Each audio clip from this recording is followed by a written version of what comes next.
بسم الله الحمد لله والصلاة والسلام على نبينا وحبيبنا محمد وعلى آله وأصحابه أجمعين أما بعد فأعوذ بالله من الشيطان الرجيم بسم الله الرحمن الرحيم ولقد يسرنا القرآن للذكر فهل من مدكر وقال النبي صلى الله عليه وسلم خيركم من تعلم القرآن وعلمه أو كما قال عليه الصلاة والسلام. السلام عليكم ورحمة الله وبركاته. رب اشرح لي صدري ويسر لي أمري واحلل عقدة من لساني يفقه قولي اللهم رب زدني علما اللهم انفعني بما علمتني وزدني علما اللهم رب يسر ولا تعسر ولا وتمم بالخير سبحانك لا علم لنا إلا ما علمتنا إنك أنت العليم الحكيم. السلام علیکم ورحمۃ اللہ وبرکاتہ. امید ہے آپ سب احباب خیر و عافیت سے ہوں گے انشاءاللہ. اور آج ہماری سیکنڈ کلاس ہے، لیکن ہم نے فرسٹ کلاس میں کچھ خاص پڑھا نہیں تھا، تو صرف تھوڑا سا تعارف وغیرہ کرایا تھا. تو انشاءاللہ تھوڑا سا تعارف قرآن کے بارے میں کرتے ہیں، پھر انشاءاللہ سورہ الفاتحہ کو سٹارٹ کرتے ہیں.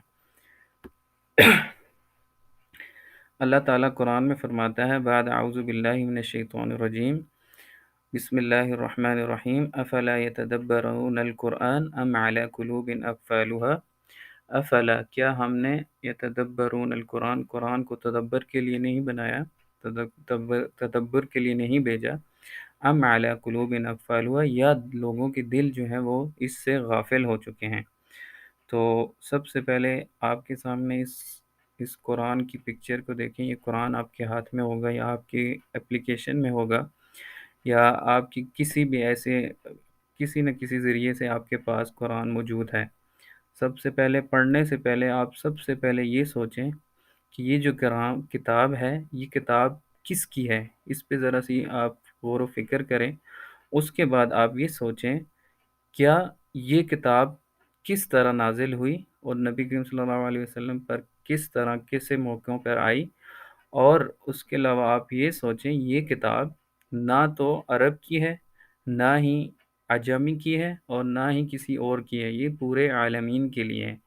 اور اس کے علاوہ آپ یہ دیکھیں کہ یہ جو آپ پڑھنے جا رہے ہیں یہ کلام ہے کس کا. ذرا سا آپ اس پہ غور و فکر کریں کہ یہ کلام جو ہے یہ اللہ کا ہے. یہ ھذا کلام ربی، یہ میرے رب کا، آپ کے رب کا کلام ہے. تو ان سب چیزوں سے پہلے آپ نے یہ دیکھنا ہے کہ ایک منٹ.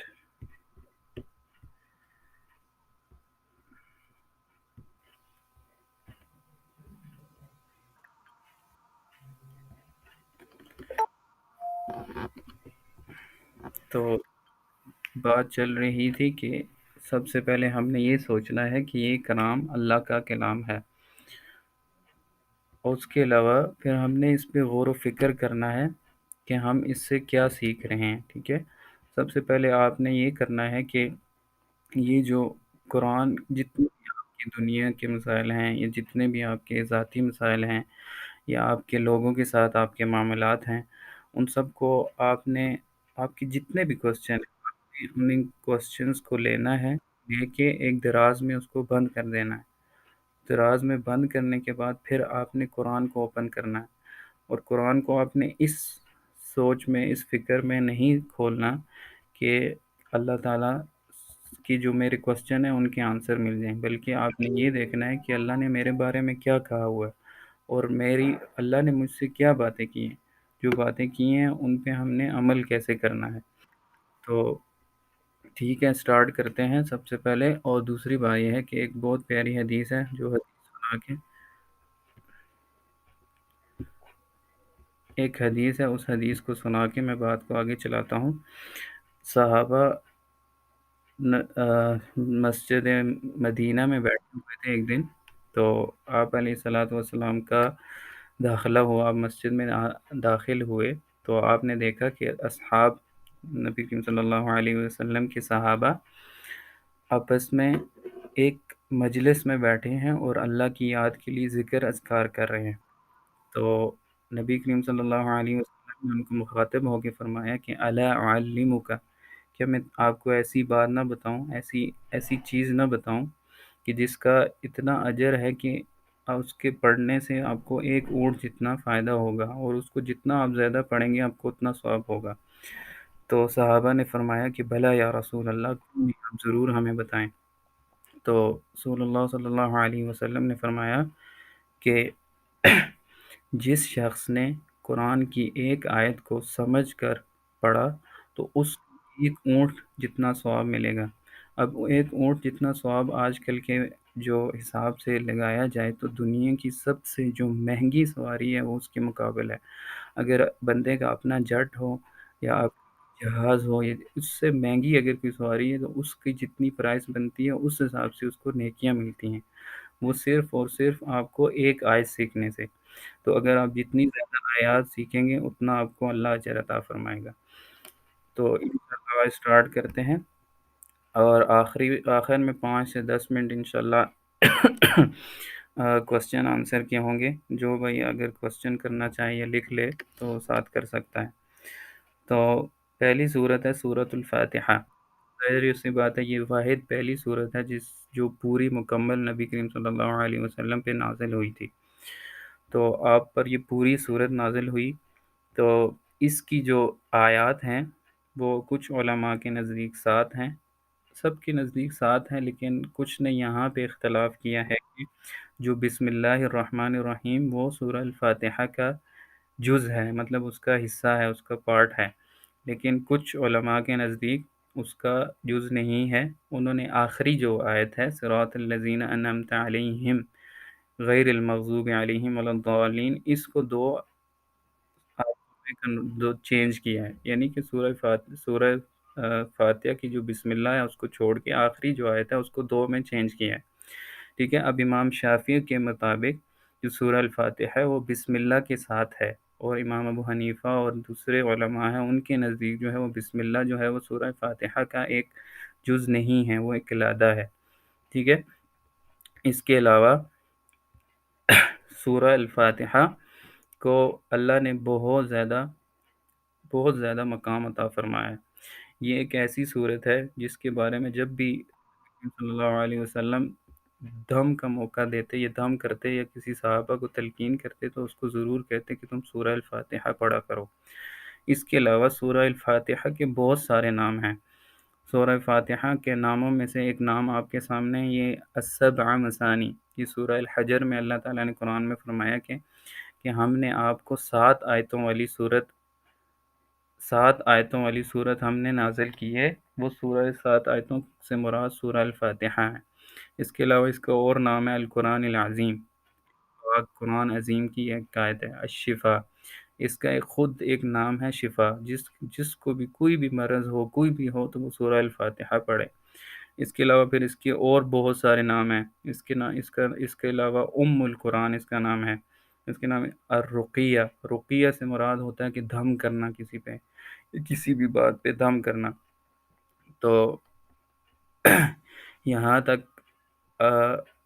انشاءاللہ سورہ الفاتحہ کے بارے میں میرے خیال میں تھوڑی سی تمہید کافی ہے۔ اس کے علاوہ ایک بہت پیاری حدیث ہے جس کے بارے میں نبی کریم صلی اللہ علیہ وسلم نے فرمایا، جس کے بارے میں ہم بہت کم سوچتے ہیں۔ تو اللہ تعالیٰ فرماتے ہیں کہ میں نے اور اپنے بندے کے درمیان سورہ الفاتحہ کو ایک مطلب ڈیوائڈ کر دیا ہے، تقسیم کر دیا ہے۔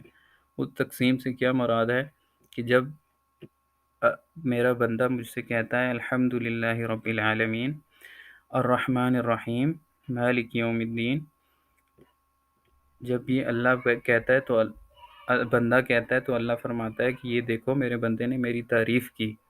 پھر جب بندہ کہتا ہے ایاک نعبد و ایاک نستعین، کہ یہ میرے اور میرے بندے کے درمیان ہے، یعنی کہ بندے نے جو مانگا، یہ جو اس نے سوال کیا میں اس کو دوں گا۔ پھر آگے اللہ کہتا ہے صراط الذین انعمت علیہم غیر المغضوب علیہم ولا الضالین، یہ بندے نے یہ وہ چیز مانگی کہ میں اس کو دے دوں گا، عطا کر دوں گا۔ تو یہ چیز ہے کہ یہ ایک ایسی صورت ہے جو آپ کی باتیں اللہ سے کرتی ہے۔ ٹھیک ہے، قسم تو بینی و بین عبدی، سورہ الفاتحہ کو اللہ نے 2 چیزوں میں تقسیم کیا ہے۔ ایک، سب سے پہلے اللہ نے اپنی تعریف کے بارے میں ذکر کیا ہے، پھر اللہ نے فرمایا کہ جو بندہ میرے بارے میں سوال کرتا ہے، مجھ سے سوال کرتا ہے، میں اس کو عطا کر دیتا ہوں۔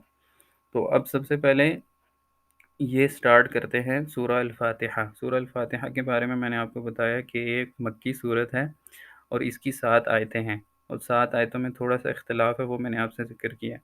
اب آگے چلتے ہیں جس کے بارے میں بسم اللہ الرحمن الرحیم۔ بسم اللہ میں بسم اللہ سوری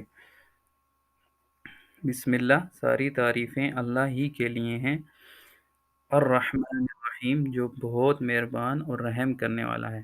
اب جب بھی آپ پڑھیں گے الرحمن یا رحیم، دونوں آپ کو ساتھ نظر آئیں گے، ٹھیک ہے؟ الرحمن بہت زیادہ رحم کرنے والا۔ اب کچھ علماء نے الرحمن کو اس کے آخرت کے ساتھ تشبیہ دی ہے، اور کچھ نے اس طرح کہا ہے کہ مثال کے طور پہ جو سمندر کی لہریں ہیں وہ اس جتنا مہربان اللہ ہے، اور رحیم سے مراد یہ ہے کہ جو دریا ہے اس کی جو خاموشی ہے وہ اس طرح رحیم ہے، رحم کرنے والا ہے۔ یعنی کہ دونوں چیزوں کو اللہ نے ایک ساتھ اکٹھا کیا ہے، اور یہ جب بھی آئیں گی ہمیشہ یہ ایک ساتھ آئیں گی۔ اور اس کے بارے میں نے آپ کو بتا دیا کیا بسم اللہ سورہ الفاتحہ کا جز ہے یا نہیں ہے، ٹھیک ہے؟ بسم اللہ شروع کرتا ہوں اللہ کے نام سے، الرحمن جو رحمان ہے، الرحیم جو بہت رحم کرنے والا ہے۔ پہلی آیت ہے الحمد للہ رب العالمین، الحمد تمام تعریفیں للہ اللہ کے لیے ہیں، رب العالمین جو تمام جہانوں کا رب ہے۔ اب یہاں سے آپ نے کیا چیز اخذ کرنی ہے؟ الحمد للہ، جب آپ کو کوئی بھی خوشی ملتی ہے، کوئی بھی آپ کی زندگی میں خوشی آتی ہے یا کوئی بھی غم آتا ہے تو اس پہ آپ نے الحمد للہ کہنا ہے۔ جب بھی آپ الحمد للہ کہیں گے تو آپ کو اس کا اجر ملے گا۔ تو اب یہ آپ تعریف باندھ رہے ہیں اس اللہ کے لیے۔ اب جو قرآن کی سٹارٹنگ ہے وہ بھی اللہ کی تعریف سے شروع ہوئی ہے۔ الحمد جو الف لام سے مخصوص ہے، یہ سیدھا اور ڈائریکٹ صرف اور صرف اللہ کے لیے ہے۔ رب العالمین، رب العالمین سے مراد ہے کہ تمام جہانوں کا رب ہے، صرف انسانوں کا رب نہیں ہے، صرف جنوں کا رب نہیں ہے۔ جیسا کہ آپ کو پتہ ہے سائنس کتنی ترقی کر چکی ہے، گلیکسیز پہ گلیکسیز شو ہو رہی ہیں، اس طرح دنیا کی جتنی بھی اور مخلوقات ہیں ان سب کا رب ہے۔ اب یہاں پہ آپ ایک بہت بڑی بات ہے، رب العالمین ایک اللہ نے صرف اپنے بارے میں کہا، اور ایک نبی کریم صلی اللہ علیہ وسلم کے بارے میں بھی کہا کہ وَمَا أَرْسَلْنَاكَ إِلَّا رَحْمَةً لِلْعَالَمِينَ، ہم نے آپ کو نہیں بھیجا مگر پوری جہانوں کے لیے رحمت بنا کے بھیجا۔ نبی کریم صلی اللہ علیہ وسلم کو بھی اللہ نے رحمت للعالمین کے لیے بنا کے بھیجا ہے۔ الرحمن الرحیم، اس کی ٹرانسلیشن تفسیر تھوڑی سی میں نے پیچھے کر دی ہے، جو بہت مہربان ہے، جو رحم کرنے والا ہے۔ مالک یوم الدین، بادشاہ ہے، بدلے کے دن کا مالک ہے۔ اب مالک یوم الدین سے کیا مراد ہے کہ جو آخرت کا دن ہوگا، جب سب نفس و نفسی ہوگا، ہر کوئی اپنے جان کے پیچھے لگا ہوگا، تو اس وقت اللہ کہے گا کہ این، جو دنیا میں بہت تکبر کرتے تھے، دنیا میں بہت اپنے آپ کو وڈیرے سمجھتے تھے، وہ کدھر ہیں؟ ذرا سامنے آئیں۔ تو اللہ نے اس بات کو ادھر ہی کھینچ لیا کہ کون ہیں وہ لوگ جو دنیا میں بڑا اپنے آپ کو سمجھ، سامنے آئے، آج صرف اور صرف میں ہوں مالک ہوں۔ پھر وہی جواب دے گا کہ مطلب جب اللہ سوال کرے گا کہ این الجبارون، کون ہے جبر کرنے والے؟ این المتکبرون، تکبر کرنے والے کہاں ہیں؟ پھر کوئی جواب نہیں دے گا اس وقت۔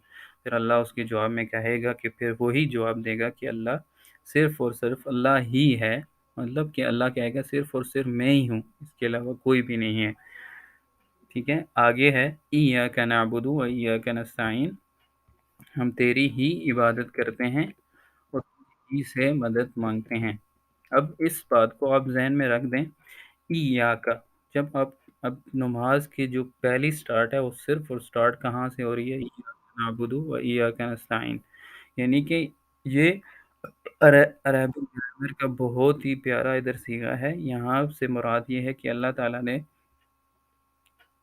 ایاک نعبد و ایاک نستعین کو ہم نے، یعنی کہ تم ہی سے، صرف اور صرف تم ہی سے مدد مانگتے ہیں، تیرے علاوہ اور کوئی نہیں ہے کہ ہم اس سے مدد مانگیں۔ تو ایک واحد ذات ہے جس سے ہم مدد مانگتے ہیں، تیرے علاوہ کوئی بھی نہیں۔ اب اس بات کو ظاہر سامنے رکھیں اور دیکھیں کہ ہم کتنے ہیں جو صرف اور صرف اللہ سے مانگتے ہیں۔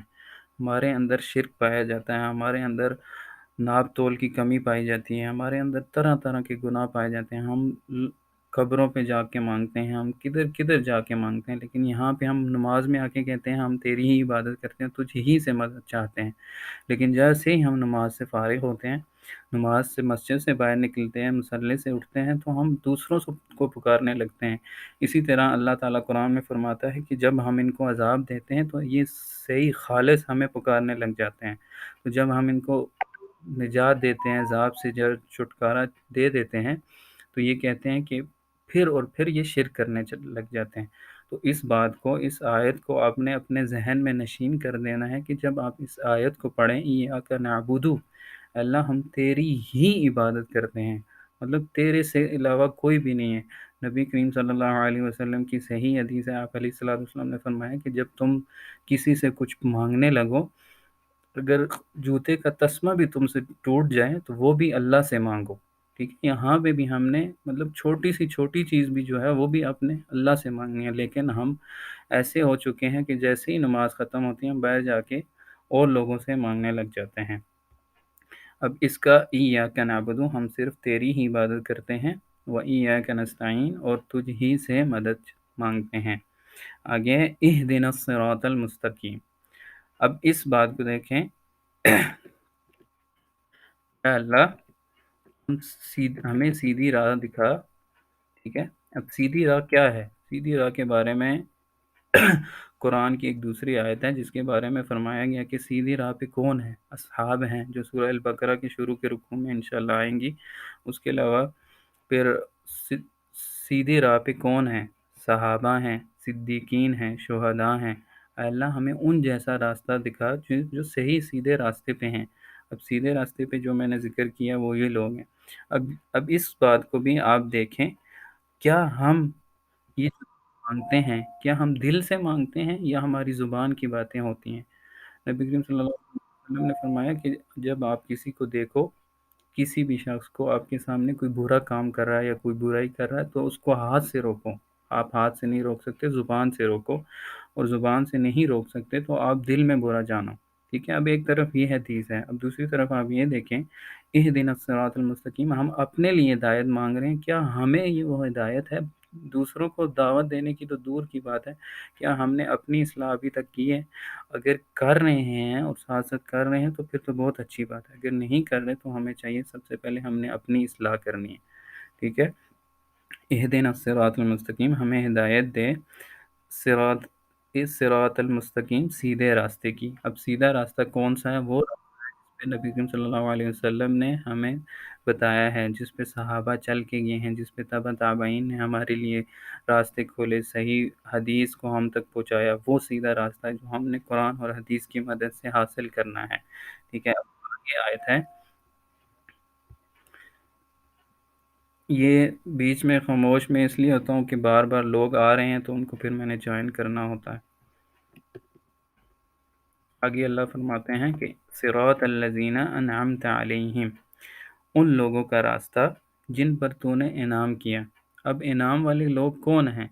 ٹھیک ہے، اسی کے نیچے آپ دیکھ رہے ہیں سورہ نساء کی آیت ہے، وَمَن يُطِعِ اللَّهَ وَرَسُولَهُ والرسول فأولئك مع الذين أنعم الله عليهم من النبيين والصديقين والشهداء والصالحين وحسن أولئك رفيقا۔ سورہ نساء میں اللہ فرماتا ہے کہ جو شخص اللہ کی اور نبی کریم صلی اللہ علیہ وسلم کی اطاعت کرے، فَأُولَئِكَ مَعَ الَّذِينَ، ان کا ساتھ کن لوگوں کے ساتھ ہوگا؟ مع النبیین، نبیوں کے ساتھ۔ کیا آپ چاہتے ہیں کہ آپ کا جو قیامت کا ساتھ ہو وہ نبیوں کے ساتھ ہو؟ کیا آپ چاہتے ہیں کہ آپ کا ساتھ صدیقین میں سے ہو؟ کیا آپ چاہتے ہیں کہ آپ کا جو ساتھ ہے وہ صدیقین و شہداء میں سے ہو، صالحین میں سے ہو؟ ضرور ہر کوئی چاہتا ہے کہ ہونا چاہیے۔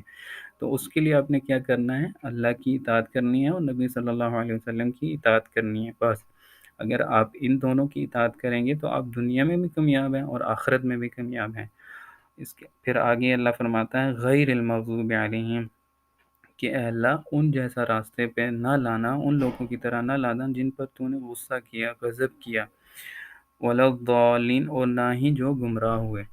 اب یہاں پہ دونوں سے مراد، غیر المغضوب علیہم سے مراد یہ ہے کہ وہ لوگ جن پہ یعنی کہ ان پہ نبی کریم اللہ تعالیٰ نے اتنی نعمتیں نازل کی، اتنی نعمتیں نازل کی. وہ نعمتیں والے کون لوگ تھے؟ وہ نعمتوں والے لوگ تھے یہودی تھے، بنی اسرائیل تھے، جس میں حضرت موسیٰ علیہ السلام سے لے کے حضرت عیسیٰ علیہ السلام تک اتنے نبی آئے، لیکن پھر بھی انہوں نے نہیں مانا.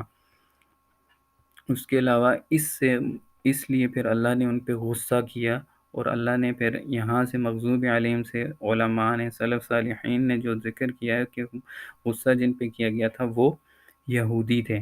تو اسی طرح پھر وَلَضَّالِّينَ، اور نہ ان کے راستے پہ چلانا جو گمراہ ہوئے. اب کون گمراہ ہوئے؟ وہ عیسائی تھے، کرسچن تھے. کس طرح وہ گمراہ ہوئے؟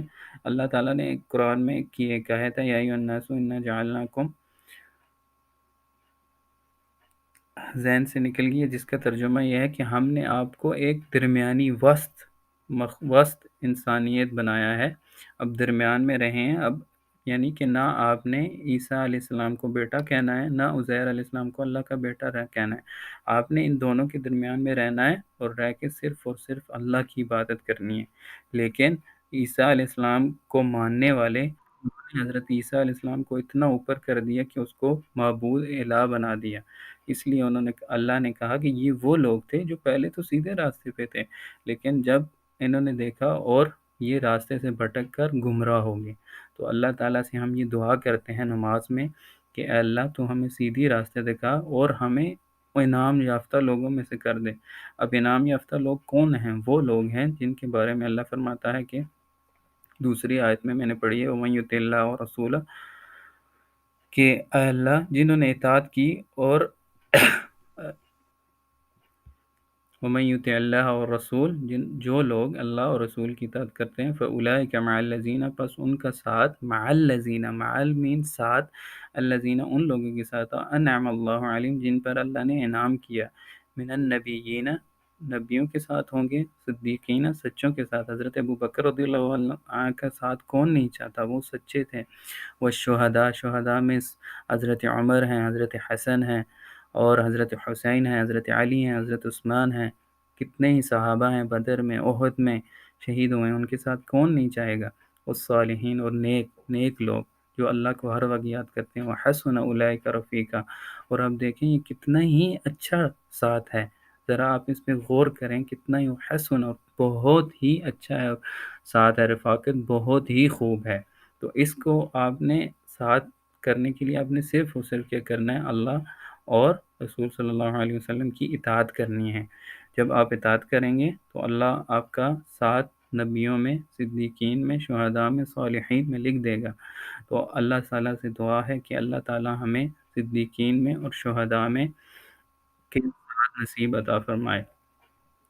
اسی طرح یہ سورہ الفاتحہ کی آخری اور ایک بات رہ گئی ہے کہ سورہ الفاتحہ کے بارے میں کچھ لوگوں کا اختلاف ہے کہ کیا نماز میں امام کے پیچھے سورہ الفاتحہ کو پڑھنا چاہیے یا نہیں پڑھنا چاہیے. اس میں 3 علماء ہیں، 3 اسکول آف تھاٹ ہیں جن کی ڈفرینٹ اوپینین ہے، مختلف رائے ہے. سب سے پہلے امام شافعی رحمۃ اللہ علیہ کا قول ہے کہ سورہ الفاتحہ آپ نے ہر صورت، ہر حال میں پڑھنی ہے. ٹھیک ہے. پہلی بات یہ ہے کہ کس طرح، مثال کے طور پہ اگر امام سورہ الفاتحہ پڑھ رہا ہے اور الحمدللہ رب العالمین پڑھ رہا ہے تو آپ نے، وہ اگر جب چپ ہوتا ہے تو آپ نے اس کے پیچھے الحمدللہ رب العالمین پڑھنا ہے. اس طرح مطلب ہر جہری ہو یا خاموش والی نماز ہو تو اس کے پیچھے آپ نے سورہ الفاتحہ کو پڑھنا ہے. دوسری بات، امام ابو حنیفہ رحمہ اللہ کے نزدیک یہ ہے کہ آپ نے سورہ الفاتحہ کو امام کے پیچھے نہیں پڑھنا، چاہے نماز جہری ہو یا چاہے نماز خاموش ہو. اور تیسری رائے ہے، تیسری جو سب سے اچھی اور بہترین ہے وہ یہ ہے کہ جب آپ، امام مالک کی اور امام احمد بن حنبل کی رائے ہے وہ یہ ہے کہ جب امام سورہ الفاتحہ پڑھ رہا ہو تو پیچھے آپ کو پڑھنے کی ضرورت نہیں ہے. اس کے علاوہ جب امام خاموش ہو، یعنی کہ ظہر اور عصر کی نماز ہو، تو اس کے پیچھے آپ نے ضرور پڑھنی ہے. اب ان سب باتوں کو دیکھ کے تو سب سے جو بہترین ہے وہ یہ ہے کہ امام مالک اور امام احمد بن حنبل کی بات. لیکن اس کے علاوہ ایک اور حدیث ہے جس کے بارے میں نبی کریم صلی اللہ علیہ وسلم ایک دن نماز پڑھا رہے تھے نماز پڑھاتے پڑھاتے نبی صلی اللہ علیہ وسلم نے سلام پھیرا، اس کے بعد صحابہ سے پوچھا کہ کیا تم میرے پیچھے پڑھتے ہو، مطلب قرات کرتے ہو سورہ فاتحہ کی اور اس کے علاوہ؟ تو نبی کریم صلی اللہ علیہ وسلم کے صحابہ نے جواب دیا کہ ہاں نبی کریم صلی اللہ علیہ وسلم ہم پڑھتے ہیں۔ تو صحابہ کو نبی صلی اللہ علیہ وسلم نے مخاطب ہو کے کہا تھا کہ آپ صرف اور صرف سورہ الفاتحہ پڑھا کرو، اس کے علاوہ آپ کچھ بھی نہ پڑھا کرو۔ اب اس کے علاوہ ایک اور بات ہے جو اکثر لوگ لیتے ہیں، وَإِذَا قُرِئَ الْقُرْآنُ فَاسْتَمِعُوا لَهُ، جب قرآن پڑھا جائے تو اس کو خاموشی سے سنو۔ ٹھیک ہے، اب یہ جو آیت ہے یہ مکہ میں نازل ہوئی ہے، اور یہ جو قریش مکہ تھے وہ شور کیا کرتے تھے، تو اس کے بارے میں نبی صلی اللہ علیہ وسلم کی یہ آیت نازل ہوئی کہ جب قرآن پڑھا جائے اس کو خاموشی سے سنو۔ ٹھیک ہے، تو اب جو نبی کریم صلی اللہ علیہ وسلم نے جو سورہ فاتحہ پڑھنے کا کہا ہے تو وہ مدینہ میں کہا۔ ظاہر سی بات ہے، مکہ سے جب روانہ ہوئے مدینہ میں جب نماز پڑھ رہے تھے تو اس وقت یہ کہا ہے۔ ٹھیک ہے، تو آپ نے کوشش کرنی ہے، اس سے یہ ثابت ہوتا ہے کہ سورہ الفاتحہ آپ نے پڑھنی ہے۔ اب جوہری نماز میں ظاہر سی بات ہے نبی صلی اللہ علیہ وسلم کہہ رہے تھے، اب آپ نے جب امام جوہری نماز پڑھا رہا ہو تو آپ نے دل میں پڑھنا ہے، زبان سے بے شک نہیں پڑھنا، لیکن جب خاموشی والی ہو تو اس میں آپ نے ضرور پڑھنی ہے زبان سے۔ ٹھیک ہے، تو اسی طرح نبی کریم صلی اللہ علیہ وسلم کی ایک اور حدیث ہے جس میں کہا کہ جب تک تم زبان کو نہیں ہلاؤ گے اس وقت تک تمہیں اجر نہیں ملے گا۔ قرآن کا ذکر کرو گے یا جتنا بھی قرآن پڑھو گے یا کوئی بھی اذکار کرو گے، جب تک تم زبان کو نہیں ہلاؤ گے، حرکت نہیں دو گے، تو اس وقت تک تمہیں اجر نہیں ملے گا۔ تو اس لیے آپ نے خاموش ہونا ہے نماز میں، زبان کو حرکت دینی ہے۔ سورہ الفاتحہ کی بات نہیں کر رہا میں، اوور آل بات کر رہا ہوں۔ تو اس لیے آپ نے سورہ الفاتحہ کو ضرور پڑھنا ہے، اور آج آپ کو پتہ چلا ہوگا کہ اللہ ہم سے کیا باتیں کر رہا ہے۔ اسی طرح سورہ الفاتحہ کو جب آپ پڑھیں آپ کو پتہ چلے کہ اللہ مجھ سے کیا باتیں کر رہا ہے۔ یا کا، اب کا یہاں پہ جو آپ سے میں تھوڑی سی بات بتاتا ہوں، یا کا سے یہاں پہ مراد ہے کہ سامنے جو بندہ سامنے ہوتا ہے، جو جس سے خطاب کیا جاتا ہو، اس کے لیے کا لفظ عربی میں یوز ہوتا ہے، یا کا۔ اس کا مطلب بھی آپ دیکھیں کہ اے اللہ ہم صرف تیری عبادت کرتے ہیں۔ ٹھیک ہے، کا مطلب یعنی کہ آپ کس سے بات کر رہے ہیں؟ اللہ سے بات کر رہے ہیں۔ تو اس بات کو آپ نے ذہن رکھنا ہے کہ جب ہم نماز پڑھیں یا قرآن پڑھیں، شروع میں نے کہا تھا کہ جب آپ قرآن کو اوپن کرتے ہیں بغیر پڑھے، بغیر دیکھے، صرف اور صرف آپ یہ سوچیں کہ ھذا کلام ربنا، یہ میرے رب کا کلام ہے، جس کے لیے نبی کریم صلی اللہ علیہ وسلم نے اتنی سختیاں وہ کی تھی۔ طائف کے موقع پہ آپ گئے تھے تو نبی صلی اللہ علیہ وسلم سے حضرت عائشہ نے ایک دفعہ پوچھا تھا کہ آپ پر سب سے مشکل دن کون سا آیا تھا؟ تو آپ نے فرمایا تھا کہ عائشہ مجھ پہ ہے جو سب سے مشکل دن تھا وہ طائف کا دن تھا، جب نبی کریم صلی اللہ علیہ وسلم کو طائف سے نکالا گیا، آپ کی جو پاؤں مبارک تھے وہ زخمی ہو گئے تھے، لیکن پھر بھی آپ علیہ الصلوۃ والسلام نے یہ دعوت نہیں چھوڑی، ہم تک یہ پیغام پہنچایا۔ اب ہمارا کام بنتا ہے کہ ہم اس کو سیکھیں، اس پہ عمل کریں، پھر لوگوں کو پہنچائیں۔ تو انشاءاللہ آج کی کلاس کے لیے سورہ الفاتحہ کافی ہے۔ اگر کسی بھائی کا بہن کا کوئی سوال ہو تو وہ پوچھ سکتا ہے۔ السلام علیکم ورحمۃ اللہ وبرکاتہ۔